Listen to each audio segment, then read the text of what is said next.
ദൈവത്തിൻ്റെ വിലയേറിയ നാമം എന്നും എന്നേക്കും വാഴ്ത്തപ്പെടുമാറാകട്ടെ.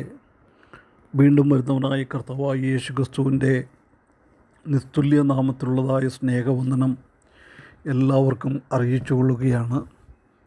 വീണ്ടും ഈ പ്രഭാതത്തിങ്കൽ ദൈവവചന ചിന്തയുമായിട്ട് അല്പസമയം നമുക്കായിരിക്കാൻ കർത്താവ് തന്ന സാവകാശത്തെ ഓർത്ത് ദൈവത്തെ സ്തുതിക്കുന്നു.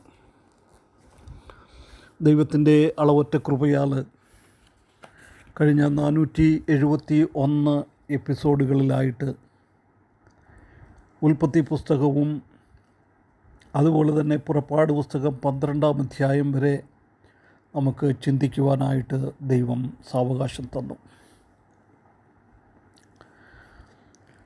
ദൈവം അനുവദിക്കുന്ന പക്ഷം ഇന്നു മുതൽ നമുക്ക് 13-ാം അധ്യായത്തിലേക്ക് പ്രവേശിക്കാം. 13-ാം അധ്യായം എന്ന് പറയുന്നത് നമുക്കവിടെ കാണുവാനായിട്ട് സാധിക്കുന്നത് God's instruction to Israel upon their departure. Israel മക്കൾക്ക് മിസ്രയീമിൽ നിന്ന് പുറപ്പെടുന്നതിനുള്ള എല്ലാ ചട്ടക്കൂട്ടങ്ങളും പറഞ്ഞു കൊടുക്കുകയാണ് 13-ാം അധ്യായത്തിൽ.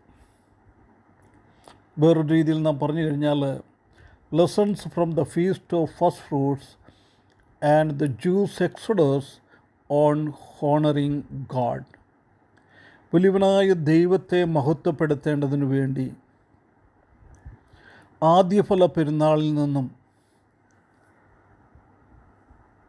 അതുപോലെ തന്നെ യഹൂദന്മാരുടെ പുറപ്പാട് അവിടെ നിന്ന് വിടുന്നതിൽ നിന്നുമുള്ളതായ ചില പാഠങ്ങളാണ് ഇവിടെ നമുക്ക് കാണുവാനായിട്ട് സാധിക്കുന്നത്.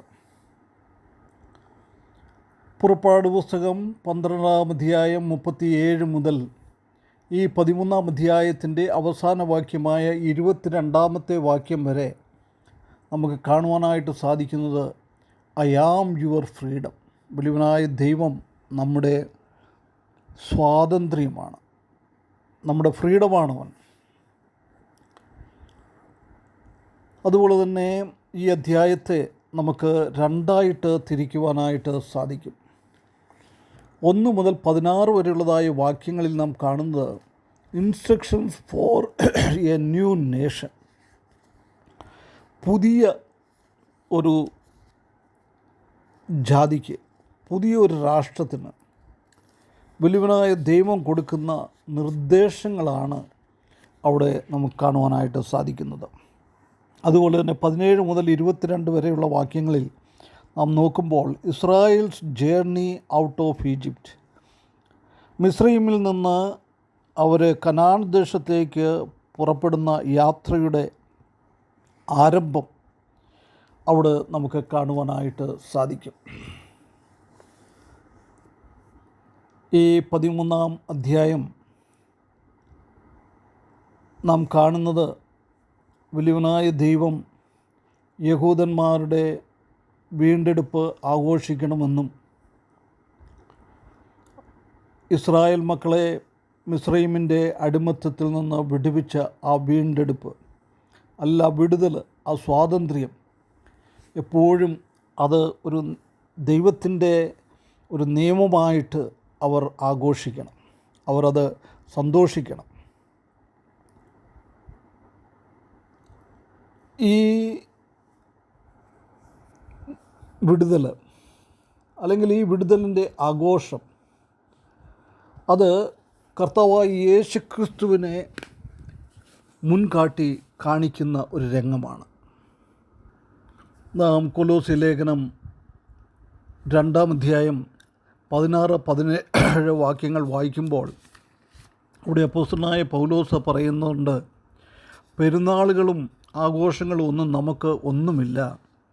എന്നാൽ അന്ന് ഇസ്രായേൽ മക്കൾക്ക് കൊടുത്തതായ ആ പെരുന്നാളുകളും ആഘോഷങ്ങളും ഒക്കെ കർത്താവായ യേശു ക്രിസ്തുവിനെ വിരൽ ചൂണ്ടുന്നതായിരുന്നു എന്ന് അപ്പോസ്തലനായ പൗലോസ് ആ ഭാഗത്ത് പറയുന്നത് നമുക്ക് കാണാം.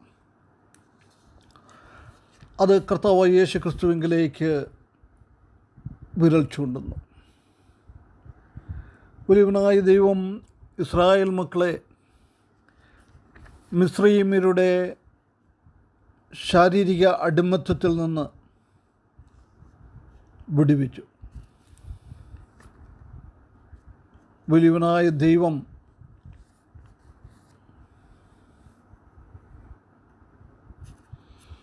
നമ്മെയും കർത്താവായ യേശുക്രിസ്തു നമ്മെയും ദൈവം പൈശാചികൻ്റെ അടിമത്തത്തിൽ നിന്ന് വിടുവിച്ച് ഒരു ആത്മീയ വിടുതൽ തന്നതാണ്.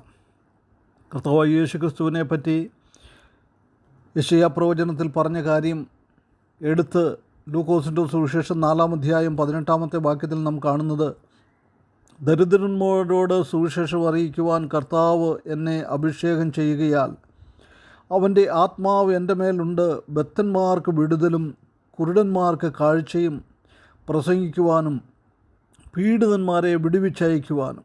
ബദ്ധന്മാർക്ക് വിടുതൽ, പീഡിതന്മാർക്ക് വിടുവിച്ച് അയക്കണം. അതിനുവേണ്ടിയാണ് കർത്താവ് ഈ ഭൂമിയിലേക്ക് വന്നത്. അതിൻ്റെ ഒരു ചിത്രീകരണമായിരുന്നു ഈ അധ്യായത്തിൽ നമുക്ക് കാണുവാനായിട്ട് സാധിക്കുന്നത്.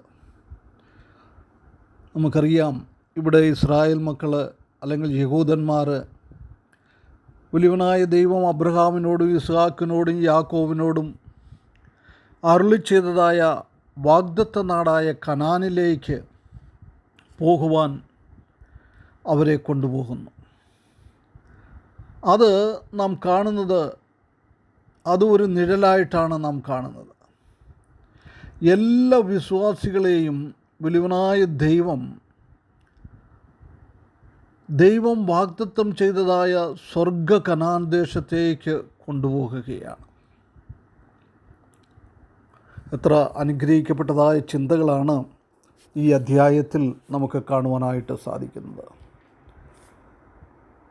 വരും ദിവസങ്ങളിൽ കൂടുതലായിട്ട് നമുക്ക് ഈ അധ്യായത്തെപ്പറ്റിയും അധ്യായത്തിലുള്ളതിനെയും ചിന്തിക്കുവാൻ വലിയവനായ ദൈവം നമ്മെ സഹായിക്കട്ടെ. നമുക്ക് ദൈവത്തിന് നന്ദി പറയാം.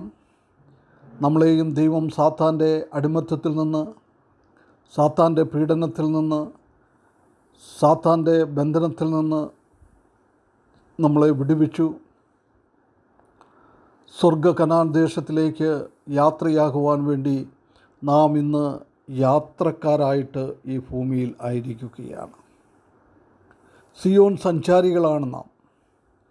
അതുകൊണ്ട് അത് നാം മനസ്സിലാക്കിക്കൊണ്ട് വിശ്വസ്തയോടുകൂടെ സത്യസന്ധതയോടുകൂടെ വലിയവനായ ദൈവത്തെ, കർത്താവായ യേശു ക്രിസ്തുവിനെയും പ്രസാദിപ്പിച്ചുകൊണ്ട് അനുഗ്രഹിക്കപ്പെട്ടതായ ഒരു ക്രിസ്തീയ ജീവിതം, ഒരു ക്രിസ്തീയ യാത്ര നമ്മൾക്ക് ചെയ്യുവാൻ വലിയവനായ ദൈവം ഈ വാക്കുകൾ കൊണ്ട് നമ്മെ സഹായിക്കട്ടെ. അവൻ്റെ വിലയേറിയ നാമം എന്നും എന്നേക്കും വാഴ്ത്തപ്പെടുമാറാകട്ടെ.